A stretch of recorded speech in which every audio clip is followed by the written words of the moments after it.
Kepada sidang jemaat yang dikasihi Tuhan, sebelum lanjut dalam ibadah kita, saya mengucapkan selamat sore, shalom, salam sejahtera buat kita semua. Kiranya Tuhan tetap menolong dan menyertai serta memberkati kita. Sebelum masuk dalam firman Tuhan, kita akan melakukan satu pujian dalam buku Psalm nomor 67, Ciptakan Kasih-Mu. Apa arti hidupku Tuhan, jikalau tanpa kasih-Mu? Apa arti pelayananku jikalau tanpa kasih-Mu? Kasih-Mu, oh Tuhan, ku rindukan selalu.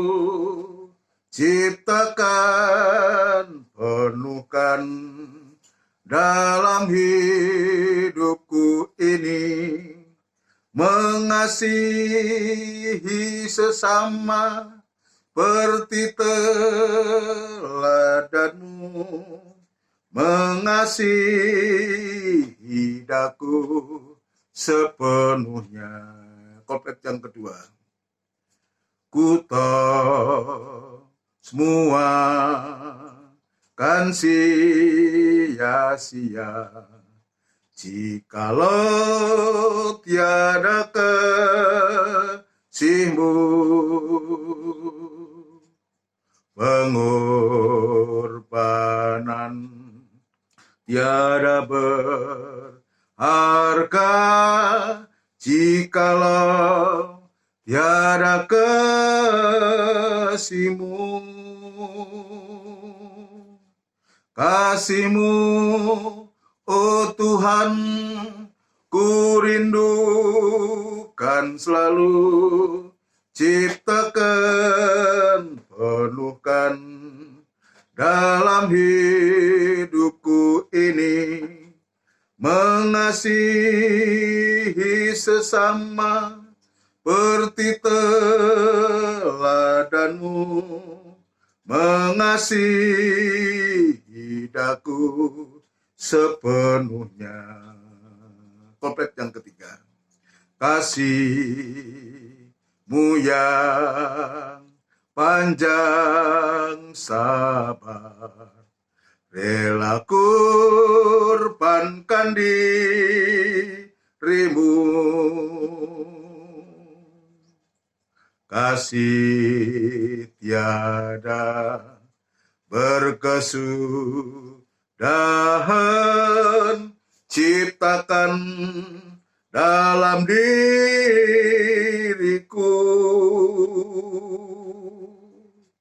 Kasih-Mu, oh Tuhan, ku rindukan selalu. Ciptakan, penuhkan dalam hidupku ini, mengasihi sesama seperti teladan-Mu, mengasihi daku sepenuhnya. Kasih-Mu, oh Tuhan, ku rindukan selalu. Ciptakan, penuhkan dalam hidupku ini, mengasihi sesama seperti teladan-Mu, mengasihi daku sepenuhnya. Sekali lagi kur. Kasih-Mu, oh Tuhan, ku rindukan selalu. Ciptakan, penuhkan dalam hidupku ini, mengasihi sesama seperti teladanmu, mengasihi daku sepenuhnya, mengasihi daku sepenuhnya. Kita akan bersama tundukkan kepala, kita akan berdoa untuk firman Tuhan, kita mohon kemurahan Tuhan, biar kasih itu betul-betul ada dalam hidup kita, bukan karena kita baik, tapi sesungguhnya Tuhanlah yang lebih dulu mengasihi kita, sehingga kita bisa mengasihi Dia. Kita juga belajar seperti pujian ini sampai kita bisa mengasihi saudara-saudara kita. Kita tundukkan kepala.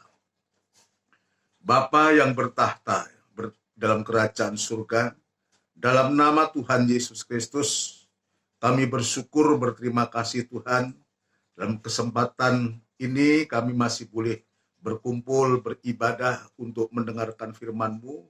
Biarlah Tuhan, Engkau tetap berkemurahan, Engkau tetap menolong kami untuk kami bisa dalam keadaan apapun juga, bisa beribadah, bisa memuji Tuhan, sampai bisa mendengarkan firman-Mu. Itu sebabnya Tuhan, sebelum kami mendengarkan firman-Mu, kami menyerahkan diri kami sepenuh kepadamu, biar kemurahan dan belas kasihan-Mu tetap Tuhan nyatakan kepada kami, untuk kami mampu mendengarkan firman-Mu. Sucikan hati, pikiran, pandangan, dan angan-angan kami, supaya kami sungguh-sungguh bisa menyimak firman-Mu dengan benar, sehingga kami boleh mempraktekkan firman-Mu dengan benar. Nama Tuhan yang dipermuliakan. Urapilah firman-Mu dan urapi kami sekalian dalam pengurapan Roh Kudus-Mu yang suci.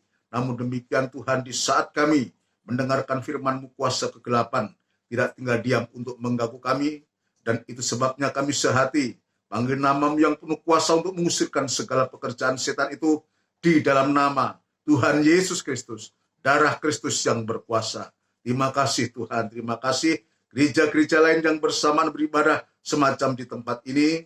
Ya Tuhan, Engkau juga memakai para hamba-hamba Tuhan dalam pemberitaan firman-Mu. Demikian juga sidang jemaat yang digembalakan, sehingga semuanya boleh tergembala oleh karena firman-Mu Tuhan. Terima kasih Bapa di surga, terima kasih hamba tetap berserah diri kepadamu. Biar kemurahan dan belas kasihan-Mu tetap Tuhan nyatakan kepada hamba, untuk mampu menyampaikan firman-Mu dengan benar.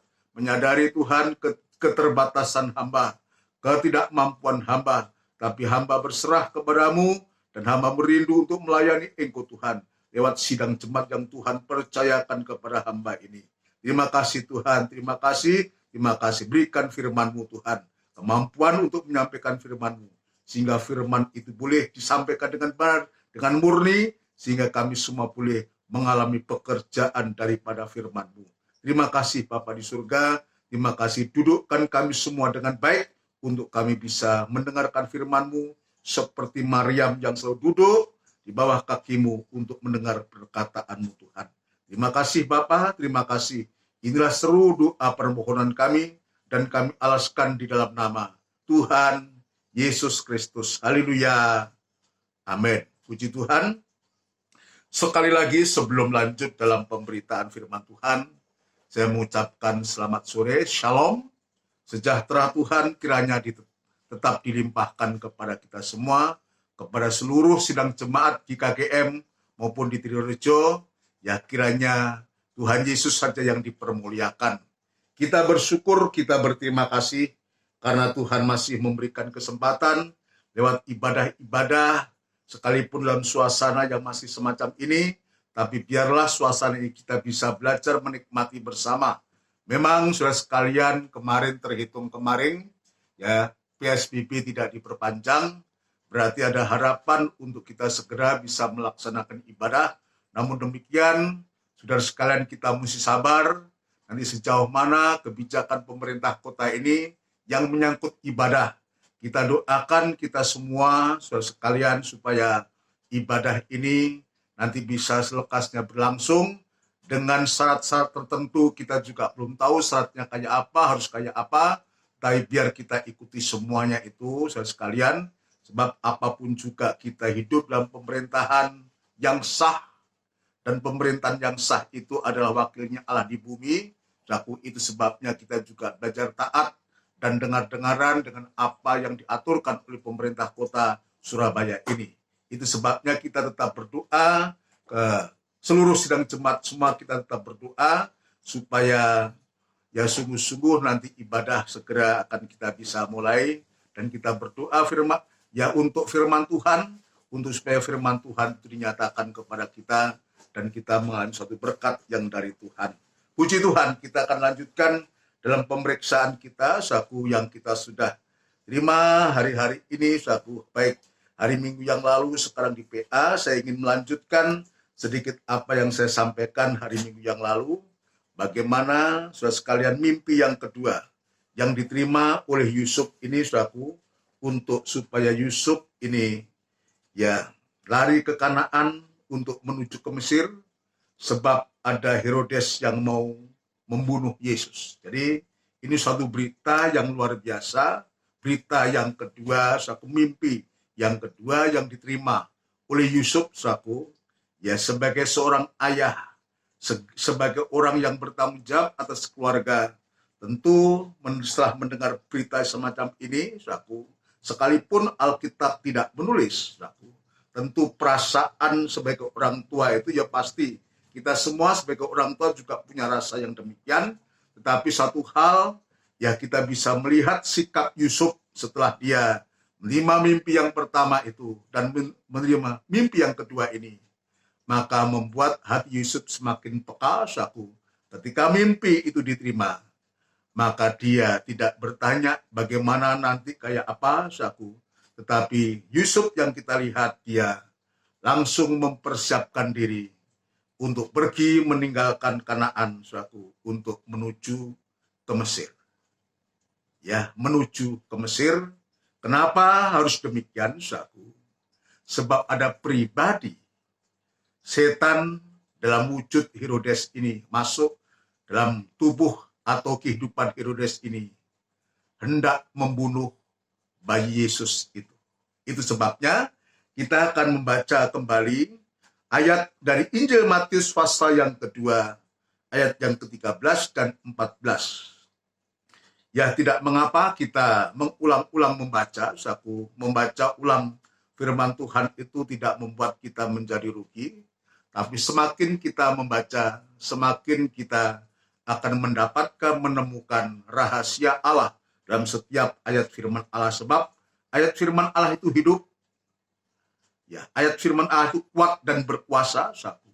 Sehingga firman Allah itulah juga yang menghidupi kita, yang memberikan kekuatan kepada kita, yang juga memberikan kuasa kepada kita untuk kita bisa melakukan apa yang Tuhan kehendaki untuk kita. Kita akan membaca ayat yang ke-13 dari Injil Matius pasal yang kedua. Injil Matius pasal yang kedua, ayat 13 dan 14. Setelah orang Majus itu berangkat, nampaklah malaikat Tuhan kepada Yusuf dalam mimpi dan berkata, jadi berangkat pulang, pulang ke negerinya, pulang ke tempat asalnya, ya, tempat ya mereka pulang ke negerinya, ya, tetapi dia tidak kembali kepada Herodes.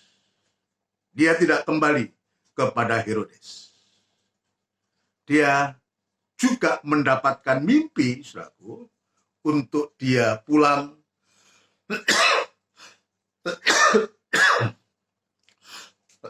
maafkan, dia pulang melalui jalan yang lain. Sebab Herodes ini sudah mempunyai niat, untuk membunuh Yesus. Maka, saudara sekalian, Tuhan lewat malaikatnya juga memberikan mimpi kepada orang-orang Majus ini. Kepada orang-orang Majus ini. Untuk supaya orang Majus ini, tidak kembali kepada Herodes. Di satu sisi kepada orang-orang Majus, dia juga memberikan mimpi Tapi kepada Yusuf, saudaraku, juga memberikan mimpi, memberitahu bahwa ya Herodes itu mencari anak itu untuk membunuh dia. Jadi jelaslah sudah, saudaraku, jelaslah juga bahwa ini ada siasat, ada trik, ya, ada maksud tidak baik, saudaraku, untuk merencanakan untuk membunuh Yesus. Tetapi Tuhan itu Tuhan yang luar biasa, Tuhan yang maha mengetahui segala pikiran manusia siapapun juga termasuk Herodes ini, maka segera Tuhan juga memberitahukan kepada Yusuf ini. Yang saya sudah sampaikan adalah dua pribadi, yaitu yang pertama adalah pribadi yang baik, pribadi yang benar, yaitu orang-orang Majus, mempunyai hati yang benar, maksud yang benar, dan tujuan yang benar, yang pada akhirnya Tuhan bawa sampai kepada pribadi Yesus. Dan dia sebutkan di sana, saudaraku,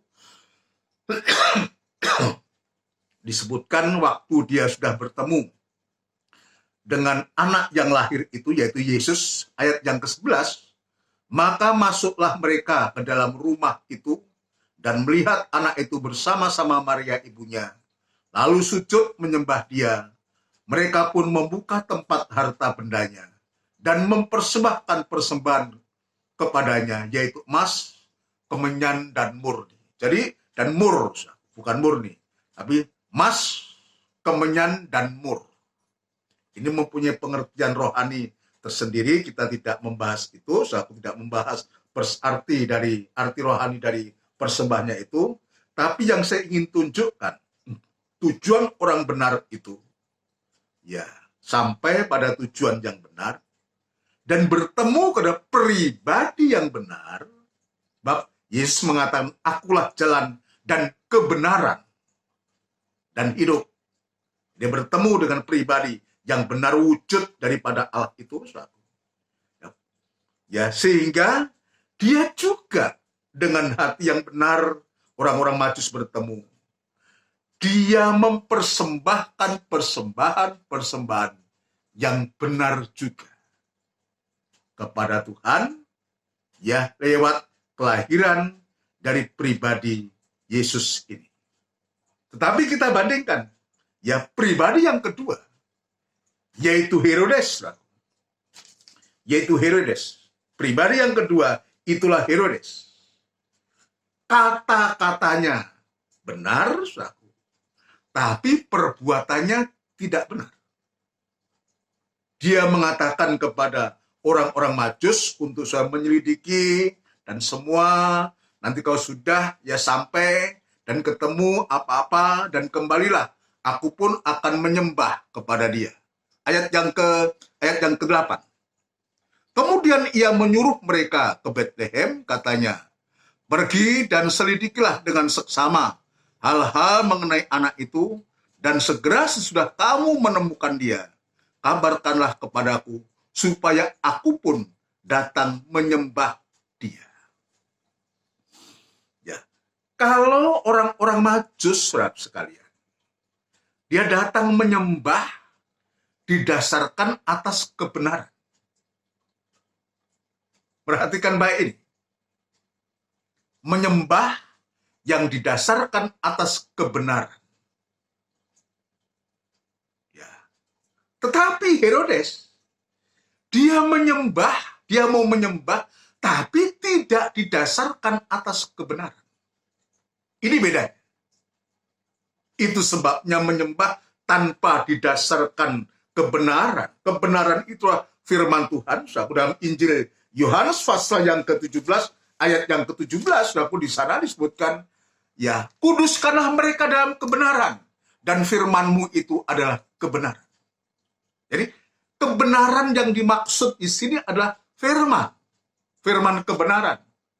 Sekalipun Herodes mau menyembah, tapi karena tidak didasarkan dengan kebenaran firman Allah, hasilnya bukan kebenaran. justru hasilnya adalah kebencian. Niat untuk membunuh bayi Yesus ini. Ya, itu sebabnya dalam Injil Yohanes pasal yang keempat, maafkan,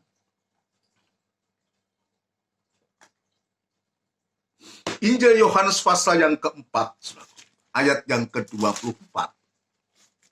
Injil Yohanes pasal 4 ayat 24. Ya, dia katakan, firman Tuhan mengatakan, Allah itu roh, dan barang siapa menyembah dia, haruslah menyembahnya dalam roh dan kebenaran. Ini yang tidak ada pada Herodes. Benar dia menyembah, tapi tidak didasarkan ya pada kebenaran firman Allah. Yang ujungnya adalah, saudaraku, dusta. Hasilnya adalah dusta dan kebencian. Ini dua hal ini yang dihasilkan oleh Herodes. Yang dihasilkan oleh Herodes itu, dia berdusta sekaligus ia berniat untuk membunuh Yesus. Saudara sekalian. Nah, dari sini kita bisa melihat, kita belajar untuk supaya hati-hati. Ya, kehidupan kita itu hati-hati. Ya, kita minta pertolongan ya dari firman dan Roh Kudus, jangan sampai ada dusta dalam hati kita. Sebab apa? Sebab tidak pernah ada dusta yang dihasilkan dari kebenaran. Tidak ada dusta yang berasal dari kebenaran. Tidak ada. Justru sebaliknya, yang sering kali terjadi, dusta itu justru menimbulkan keributan, kekacauan, ya, ketidakharmonisan, sehingga terjadi kacau. Kalau itu dalam jemaat, wah, saya nggak bisa membayangkan.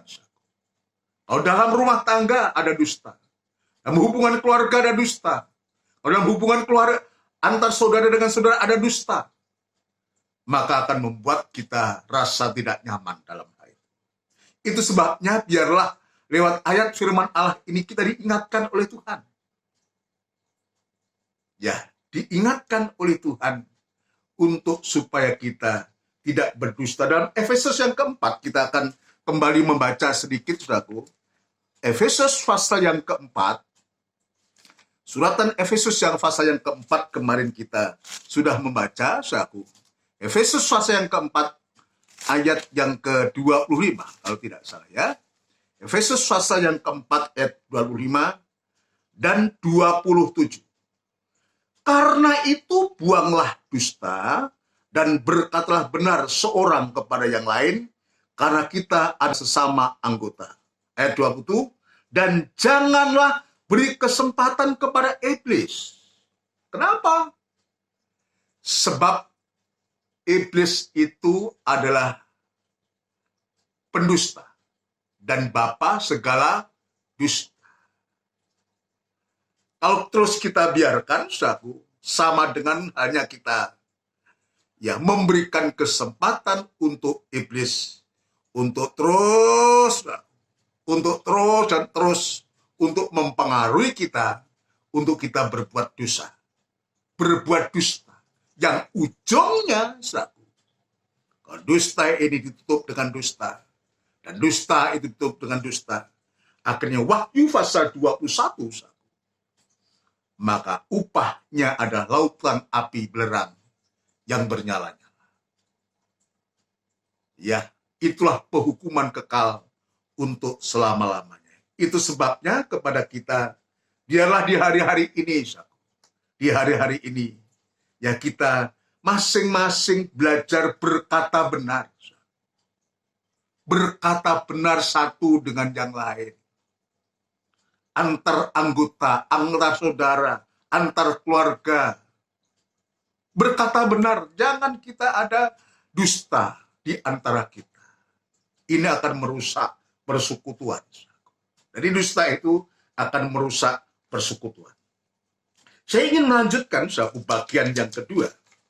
Tabiat dari setan ini yang sudah ya dilakukan oleh Herodes ini bukan hanya berbohong.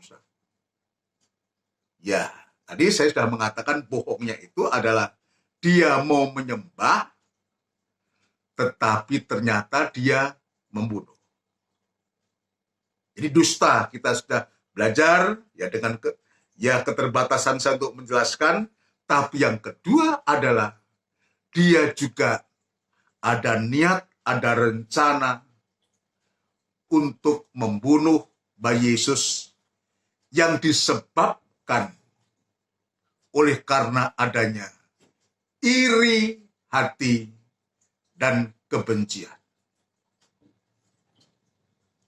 Adanya iri hati dan kebencian ada pada Herodes, sehingga dia berniat untuk membunuh bayi Yesus. Dalam Injil Yohanes kita kembali ke sana, suatu sebab bertitik tolak dari situ kita akan bisa melihat bagaimana karakter dari iblis ini. Ayat yang ke-44, saudaraku. Ayat yang ke-44 kita membaca kembali. Iblislah yang menjadi bapakmu. Ini berangkat dari dialog atau perbincangan antara Tuhan Yesus dengan orang-orang Yahudi dan tua-tua dan orang Farisi saat itu, saudaraku, yang dia bersekongkol ingin juga membunuh Yesus saat itu. Maka Yesus dalam ayat 14 mengatakan, iblislah yang menjadi bapakmu, dan kamu ingin melakukan keinginan-keinginan bapakmu. Ia adalah pembunuh manusia sejak semula dan tidak hidup dalam kebenaran. Jadi kita lihat, kalau ada iri hati, saudaraku, kalau ada kebencian, saudaraku, tidak mungkin kebenaran itu akan ada. Itu sebabnya tadi saya mengatakan, ya tidak ada dusta yang berasal dari kebenaran. Ya, puji Tuhan. Tidak ada dusta yang berasal dari kebenaran. Ya, kalau kita melihat semacam ini, maka kita bisa mengambil satu kesimpulan. Maka dusta itu, kebencian dan iri hati itu, tidak akan bisa menghasilkan satu kebenaran. Itu sebabnya kita berterima kasih kepada Tuhan kalau pada sore hari ini, sore malam hari ini, firman Allah ingin membentangkan ini kepada kita untuk supaya kita bisa tahu, supaya kita tidak terpengaruh atau dipengaruhi atau rohnya si setan, si iblis merasuk dalam kehidupan kita. Maka firman Tuhan menunjukkan kepada kita bahwa iblis itu adalah pembunuh manusia sejak semula dan tidak hidup dalam kebenaran. Sebab di dalam dia tidak ada kebenaran. Apabila ia berkata dusta, ia berkata atas kehendaknya sendiri. Sebab ia adalah pendusta dan bapa segala dusta. Ini yang sedang kita hadapi di hari-hari ini. Ya, yang kita hadapi di hari-hari ini. Mungkin secara fisik kita tidak membunuh. Mungkin secara fisik tidak membunuh. Ya, tetapi yang terjadi adalah ya seringkali yang menyebabkan kita akhirnya kita terpuruk. Karena satu, adanya iri hati. Karena adanya kebencian. Jadi dalam Injil, dalam suratan 1 Yohanes pasal yang ketiga, coba kita membaca. 1 Yohanes pasal yang ketiga. 1 Yohanes pasal yang ketiga, saudara sekalian. 1 Yohanes pasal yang ketiga. Ya, kita akan membaca ayat yang ke-15. Setiap orang yang membenci saudaranya adalah seorang pembunuh manusia. Jelas? Membenci saudaranya adalah seorang pembunuh manusia. Kalau zaman dulu, jangan engkau membunuh secara fisik. Secara fisik dia membunuh. Tapi perjanjian baru jika engkau marah tanpa sebab, yang menimbulkan kebencian, maka itu sama dengan membunuh. Saudara, ya, iri, benci, atau marah, ya, karena kebencian, karena iri hati itu. Nah, itu dalam perjanjian baru, ya, dalam 1 Yohanes pasal yang ketiga, ayat 15 ini disebutkan, adalah seorang pembunuh manusia. Dan kamu tahu bahwa tidak ada seorang pembunuh yang tetap memiliki hidup yang kekal di dalam dirinya. Jadi seorang pembenci, seorang yang membenci itu satu. Atau disebutkan, disamakan dengan seorang pembunuh itu satu. Ya, dia tidak memiliki hidup yang kekal dalam dirinya.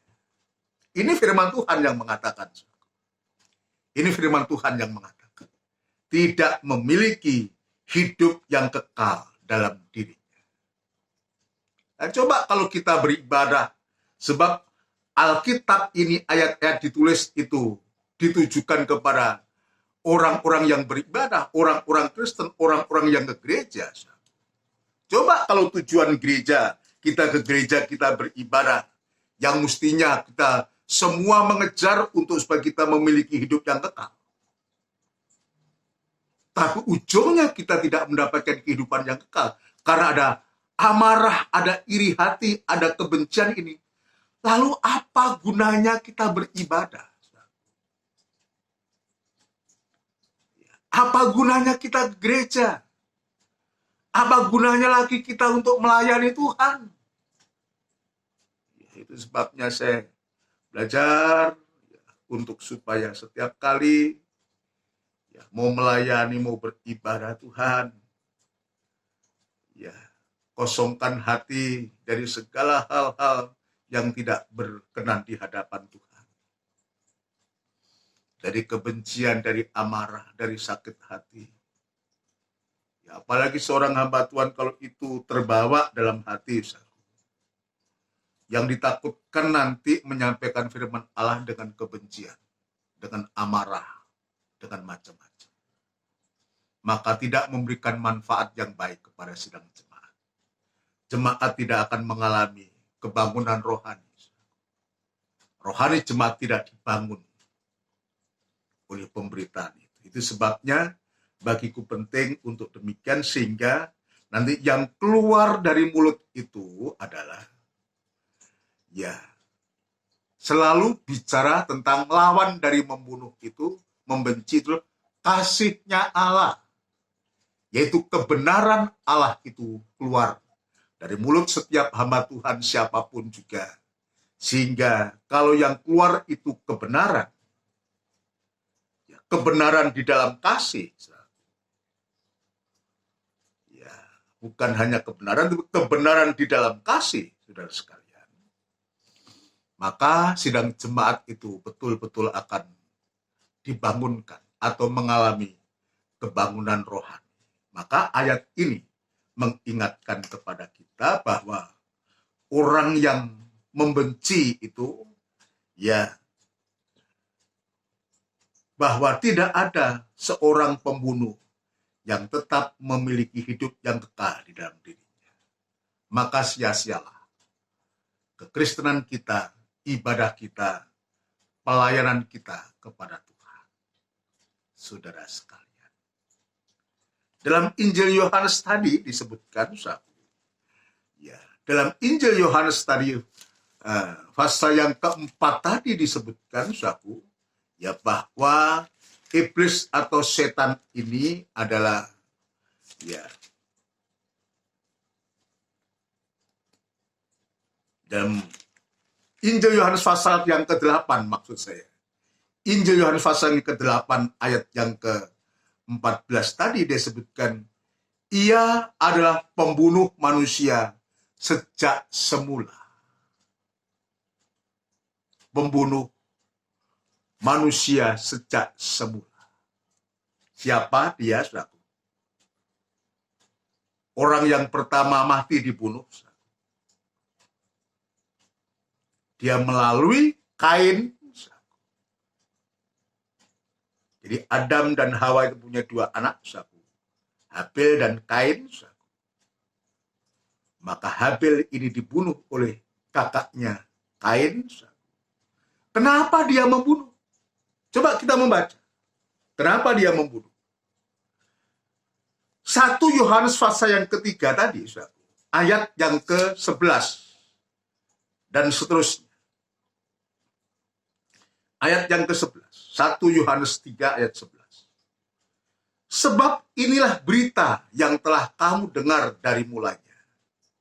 Perhatikan, yaitu bahwa kita harus saling mengasihi. Ini berita yang benar. Sebab Allah itu kasih. Maka Allah mengajarkan kepada kita untuk supaya kita saling mengasihi. Allah yang lebih dulu mengasihi kita. Bukan kita yang mengasihi Allah. Maka karena Allah itu begitu besar kasih akan dunia ini, maka dia memberikan putranya yang tunggal. Ya, untuk menjadi korban pendamaian. Itu adalah wujud kasihnya Allah yang diberikan kepada manusia berdosa. Tujuannya apa?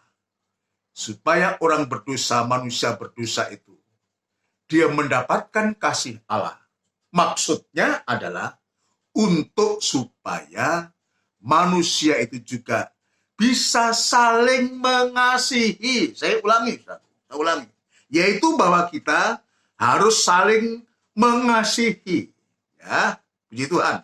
Ayat 12. Bukan seperti Kain. Lah, ini langsung dia tunjuk.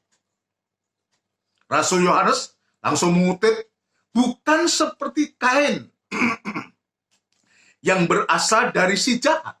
Nah, kita lihat. Kain ini berasal dari si jahat. Kenapa? Saudaraku, karena Hawa saat itu sudah diperdaya oleh si iblis, si ular itu. Gambar daripada setan, gambar dari iblis, gambar si jahat itu. Dan dia menerima Hawa ini.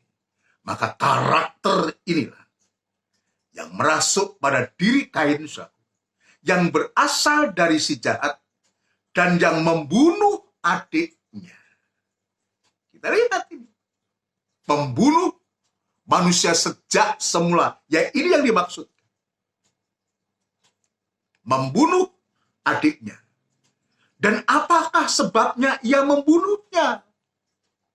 Nah, ini pertanyaan ini, kalimat pertanyaan ini, biar ini juga menjadi pertanyaan buat kita.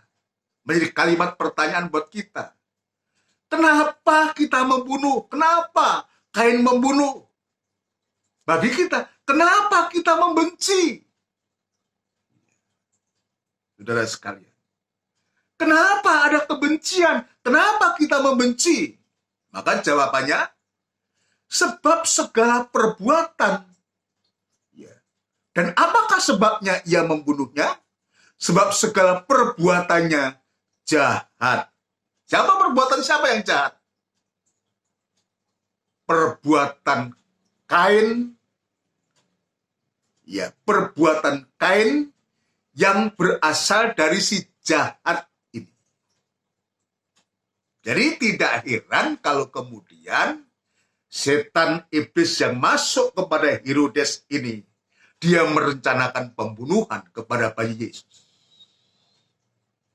Sebab segala perbuatannya jahat dan perbuatan adiknya itu benar. Saudara sekalian, ya, yang satu perbuatannya jahat dan yang satu perbuatannya benar. Nah, ini yang harus kita perhatikan, ya. Yang harus kita perhatikan, ya, untuk supaya ini juga mirip pertanyaan kita. Kalau kita menemukan, saudaraku, maka selekasnya untuk kita, saudara sekalian, untuk supaya kita menjadi sadar dengan ayat-ayat yang kita baca ini untuk menyadarkan kita, bukan menjadi kehidupan yang jahat yang akhirnya membunuh, tetapi justru harusnya ya lewat firman Allah ini kita bisa mengerti dan hati kita dibuka oleh Tuhan. Oh iya, kalau begitu ya kita harus berbuat yang benar. Bukan membunuh, bukan membenci, tetapi kita mengasihi. Dalam hal apa? Ya, Kain ini membunuh adiknya Habil ini. Ya, dia adalah satu, ya saudara kandung, saudara kandung dalam satu keluarga Adam dan Hawa, satu keluarga, saudara bersaudara, adik dan kakak, saling bunuh. Ya, yang menjadi sebab Kain membunuh adiknya adalah ini menyangkut soal ibadah. Yaitu menyangkut soal ibadah di mana kedua orang ini, anak-anak Adam dan Hawa ini, ya, dia beribadah kepada Tuhan.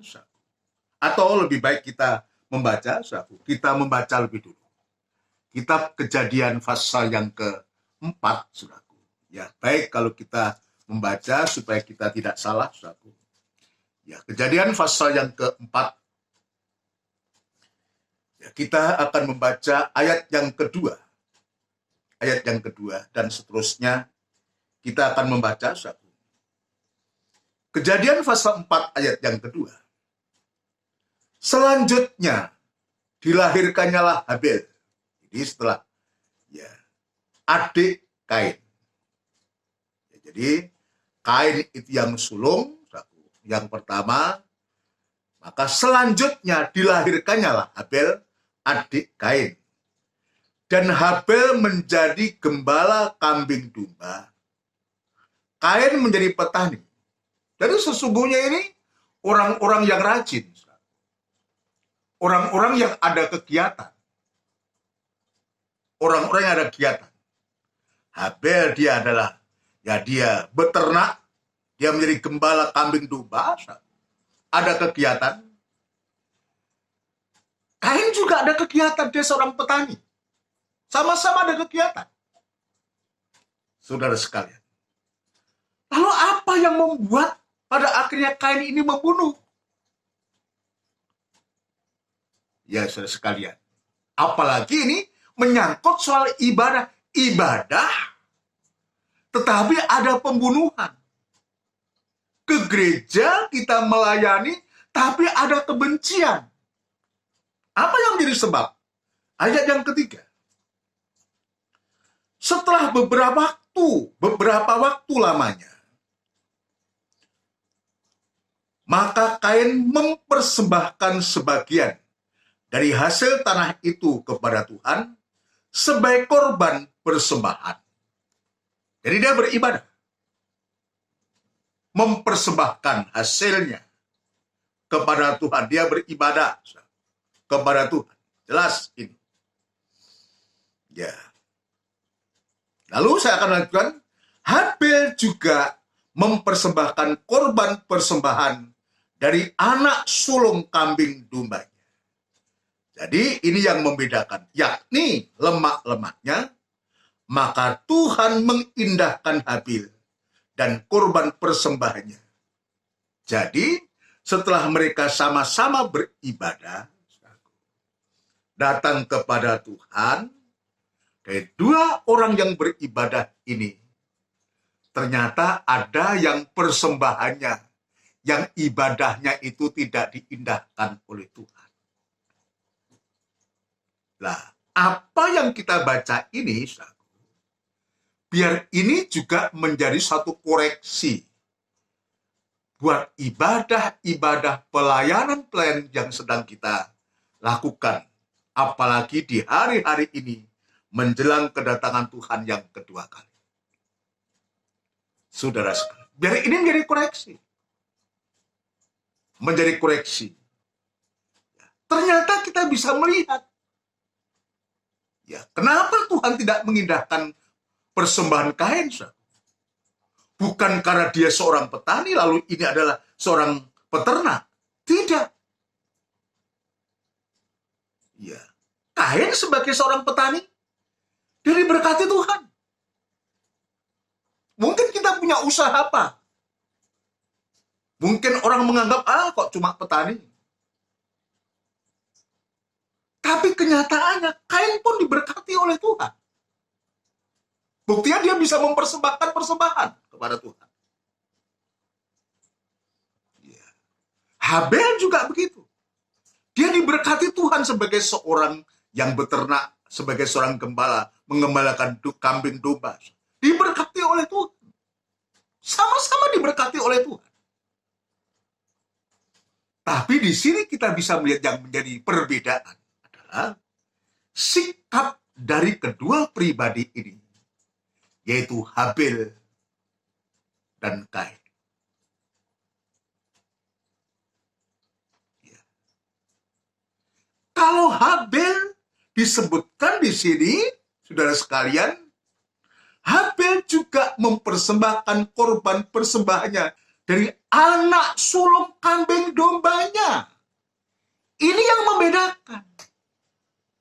Sementara dari pihak Kain dia sebutkan, ya, maka Kain mempersembahkan sebagian dari hasil tanah itu kepada Tuhan.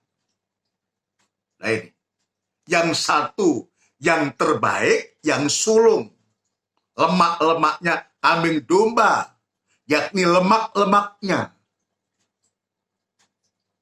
Tetapi Kain ini dia, dalam ibadahnya, ayat yang ke-9, mengatakan demikian. Ayat 9. Barang siapa berkata, jadi ini dalam ibadah, dalam kehidupan kita anak-anak Tuhan, Rasul Yohanes dia mengatakan, barang siapa berkata bahwa ia berada di dalam terang, ben ngomong dia hidup berada dalam terang, ben katanya beribadah, ben katanya dia melayani. Barang siapa berkata ia berada di dalam terang, tetapi ia membenci saudaranya. Ini ada yang jemaat. Ini bisa terjadi pada jemaat-jemaat. Ya bisa di jemaat kita, harapan saya di GKGM, ya di keluarga-keluarga Budiono tidak ada yang semacam itu. Tetapi kalau ada, dengar firman baik-baik.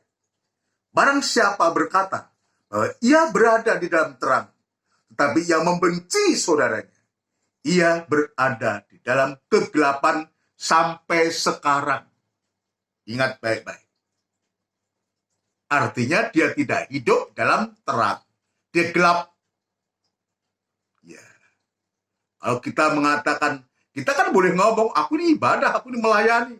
Tapi kalau kita membenci saudara kita, maka nggak ada artinya kita akan mengatakan aku ini terang. Jelas Alkitab mengatakan, ia berada di dalam kegelapan sampai sekarang. Ayo kita koreksi hati kita. Ada kesempatan. Ya, ayo kita melayani dengan hati yang terang, tujuan yang terang, sehingga kita bisa melayani Tuhan dengan baik, melayani sesama dengan baik, dan saling mengasihi satu dengan yang lain. Itu akan terjadi suatu keindahan yang tersendiri, yang membuat hati kita bahagia. Ayat yang ke-10. Barang siapa mengasihi saudaranya, ini sebaliknya, ia tetap berada di dalam terang, dan di dalam dia tidak ada penyesatan. Ini kebalikan. Kalau tadi orang mengatakan berada dalam terang tapi benci, dia di dalam kegelapan sampai sekarang, tetapi siapa yang mengasihi saudaranya, ia tetap berada dalam terang. Dan di dalam dia tidak ada penyesatan.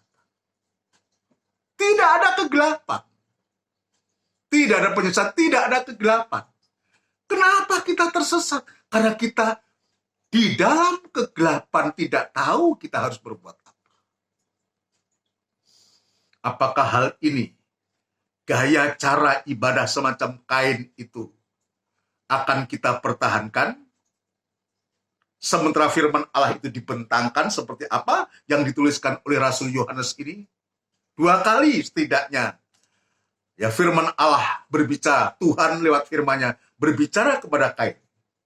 Tapi Kain dia tidak berubah. Dan dia tetap membunuh Habel. Nah, kalau sekarang itu ada dalam jemaat, ada dalam gereja Tuhan, ayolah kita segera untuk kita berubah. Seperti hanya Tuhan berfirman kepada Kain, ayo kita dengar. Ya, hati panas, muka muram kita rubah. Dengan hati yang dingin. Dengan hati yang berseri. Dengan hati yang bersuka cita. Ya, akan menghasilkan satu kebahagiaan tersendiri. Dan kita tidak akan mengalami kegelapan. Tidak ada penyesatan. Ya, karena kita hidup dalam terang kasih-Nya Tuhan. Terang firman Tuhan. Terang dalam kasih-Nya Tuhan. Perhatikan ayat yang ke-11. Ayat yang ke-11. Tetapi barang siapa membenci saudaranya, ini diulangi, ia berada di dalam kegelapan dan hidup di dalam kegelapan. Ia berada dalam kegelapan kalau dia tidak mau berubah. Ya, ia berada di dalam kegelapan dan hidup di dalam kegelapan. Di dalam kegelapan dan hidup di dalam kegelapan. Simak baik-baik, saudaraku. Ya, ia tidak tahu kemana ia pergi karena kegelapan itu telah membutakan matanya. Sehingga mata gelap, ya, akhirnya membunuh, akhirnya membenci.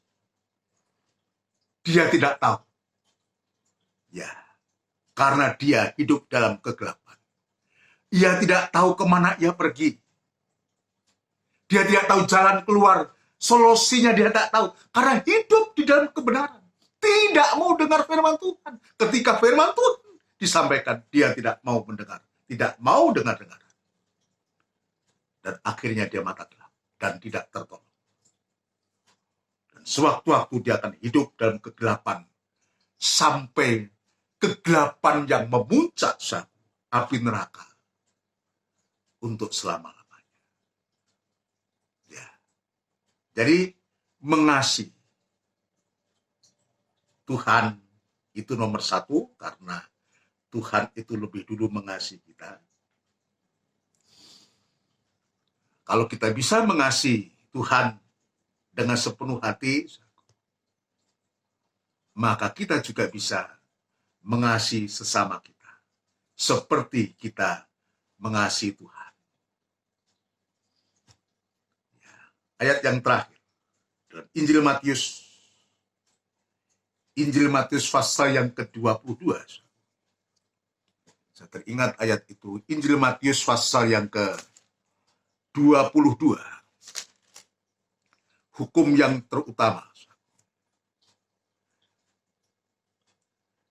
Ya. Ini perbincangan orang-orang Farisi dengan Tuhan Yesus.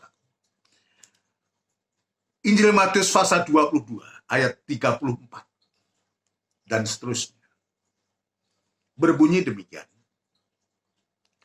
Ketika orang-orang Farisi mendengar bahwa Yesus telah membuat orang-orang Saduki itu mingkem atau bungkem, berkumpullah mereka, dan seorang dari mereka, seorang ahli Taurat, bertanya untuk mencobai dia. Jadi, ya, ini kelompok ini selalu begitu, Ustaz.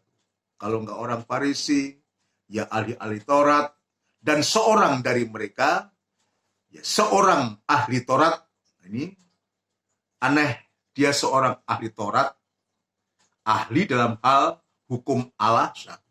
Masa dia tuh nggak tahu?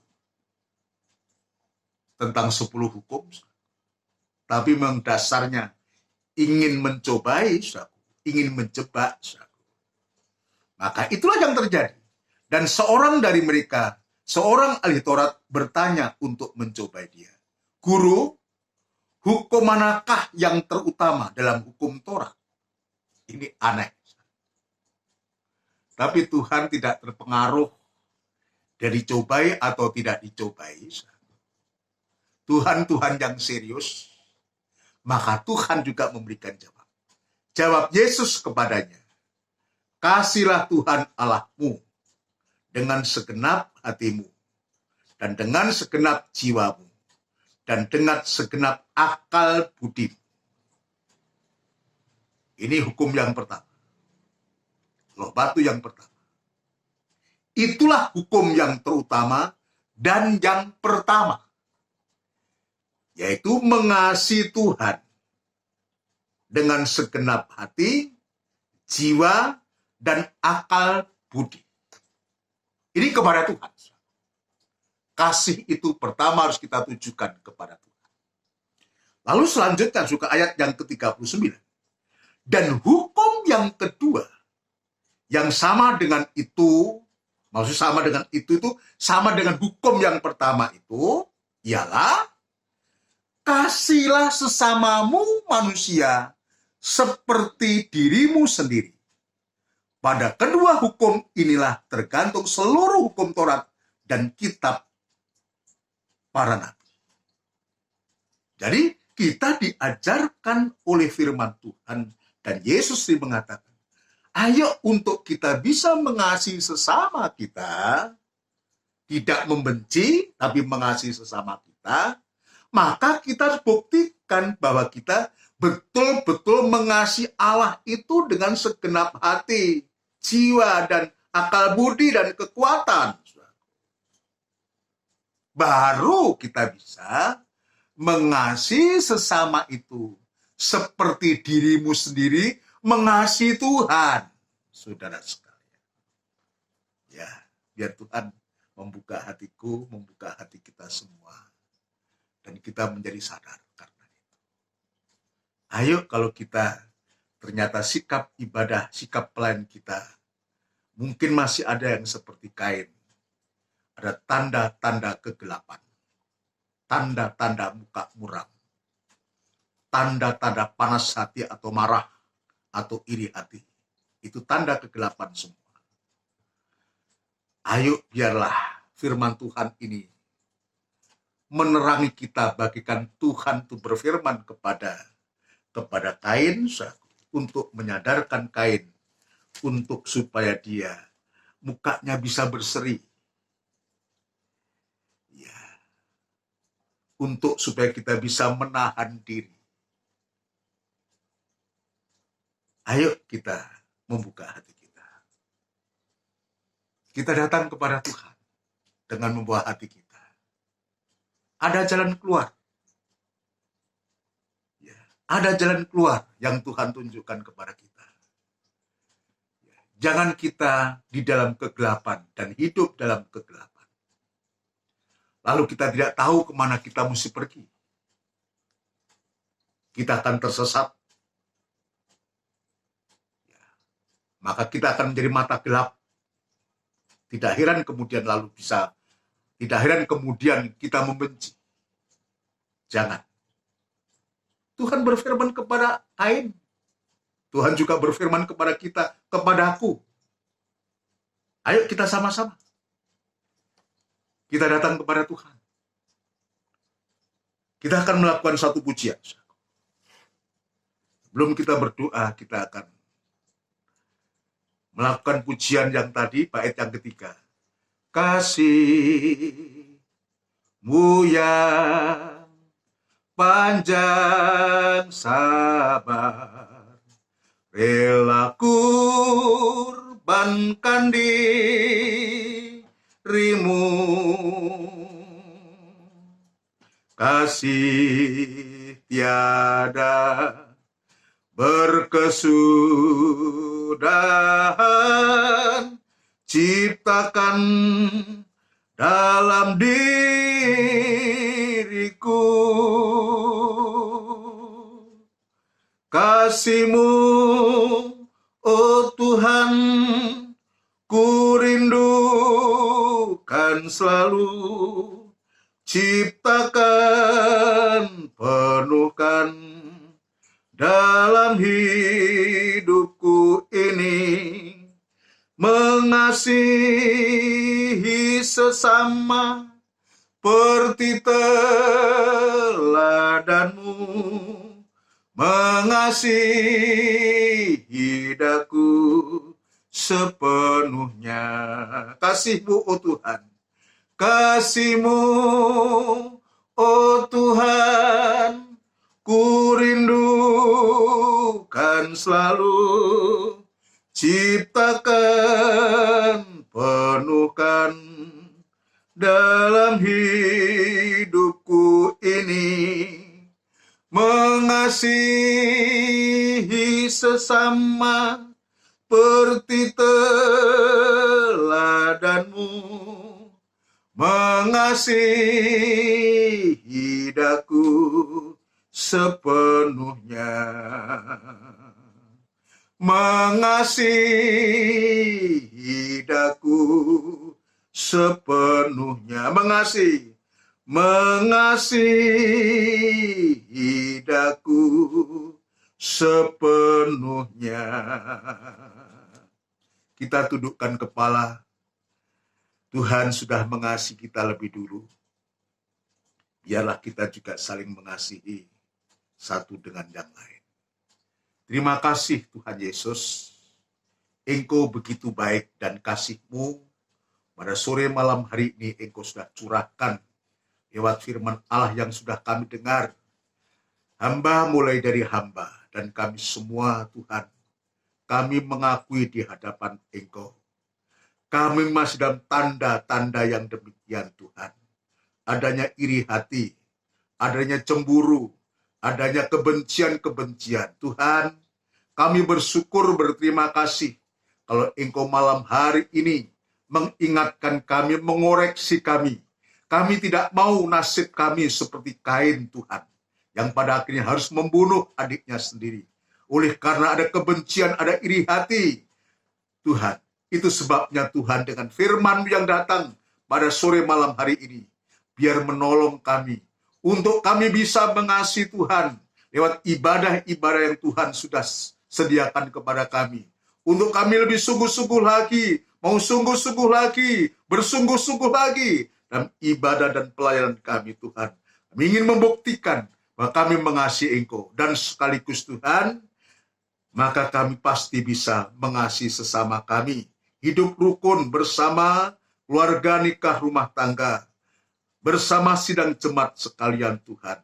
Karena kasih Allah itu yang sudah Engkau curahkan kepada kami lewat firman Allah yang sudah kami dengar setiap ibadah-ibadah yang sudah kami boleh terima ini Tuhan. Terima kasih Tuhan.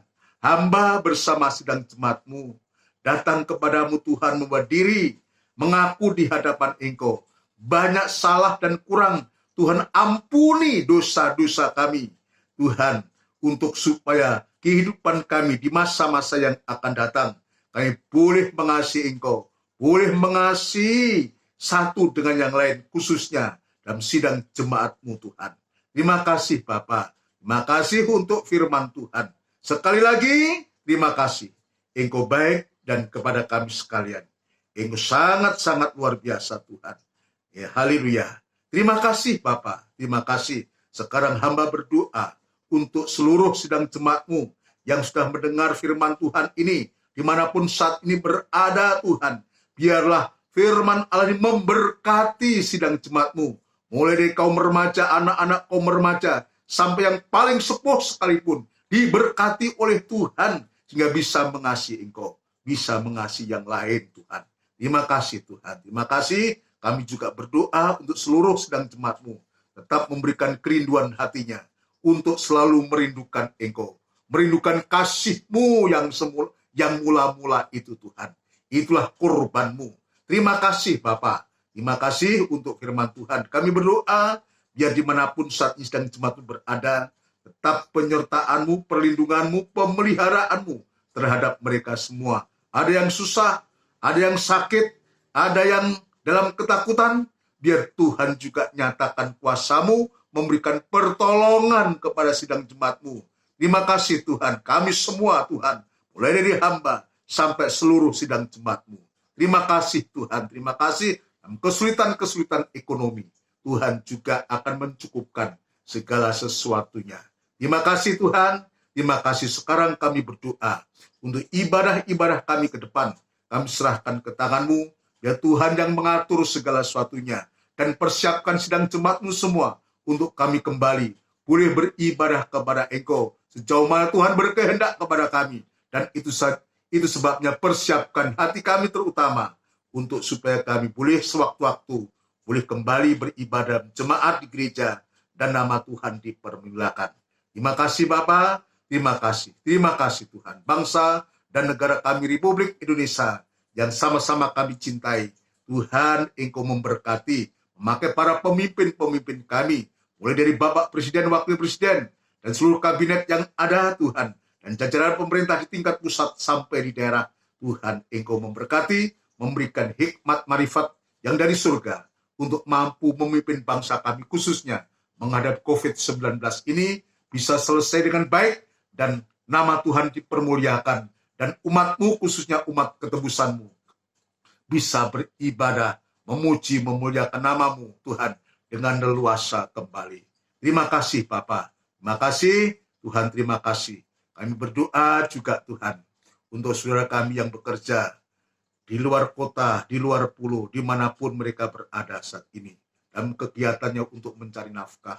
Biar penyertaan-Mu Tuhan tetap nyata, tetap memberikan kesehatan, kekuatan untuk bersandar sepenuh kepada Engkau Tuhan. Sebentar kami akan berpisah, sebentar kami juga akan beristirahat mungkin.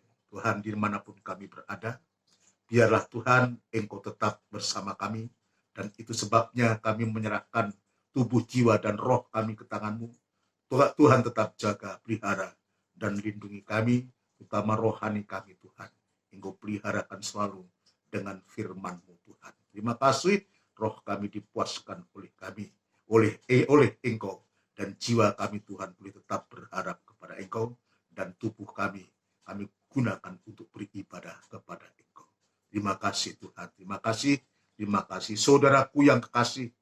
Biarlah rahmat anugerah cinta yang besar yang datangnya dari Allah Bapa, Sang Putra, dan Roh Kudus yang sepenuhnya di dalam nama Tuhan Yesus Kristus memberkati kami sekalian saat ini sampai Engkau datang yang kedua kali. Terimalah berkat ini di dalam nama Tuhan Yesus Kristus. Haleluya. Amin. Puji Tuhan, saudara sekalian. Ya, demikianlah rangkaian ibadah PA untuk sore malam hari ini. Kiranya firman Tuhan ya itu memberkati kita semua, bukan hanya saudara, tapi biar saya diberkati Tuhan. Nggak ada artinya kalau sudah diberkati dan saya tidak diberkati oleh Tuhan. Saya juga merindukan berkat dari firman Tuhan, dan pengalaman saya banyak, saya justru diberkati oleh firman Allah yang juga saya sampaikan sendiri. Banyak koreksi, banyak teguran. Ini baik untuk kita, untuk merubah kehidupan kita. Untuk ibadah-ibadah selanjutnya kita serahkan kepada Tuhan. Kita akan melihat dulu perkembangannya kayak apa. Yang penting kita melakukan ibadah, kita selalu bawa dalam doa.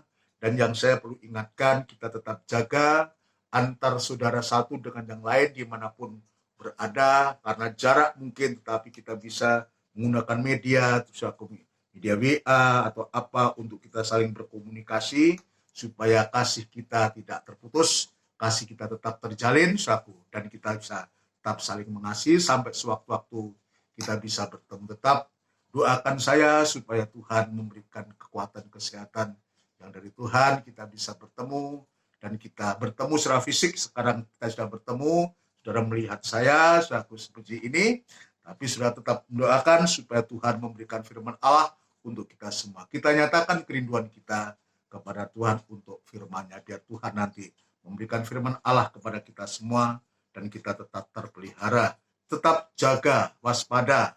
Ya, kita jangan sampai kita, ya kemudian kita karena ini sudah PSBB dicabut lalu kita sembrono. Jangan, kita tetap jaga kesehatan kita, jaga jarak dalam komunikasi, ya kemana-mana kita tetap bawa masker dan alat dan semua untuk perlengkapan yang menyangkut ya diri kita sendiri. Demikian sekalian, ya saya mengucapkan selamat malam, ya shalom, amin. Tuhan memberkati kita sekalian.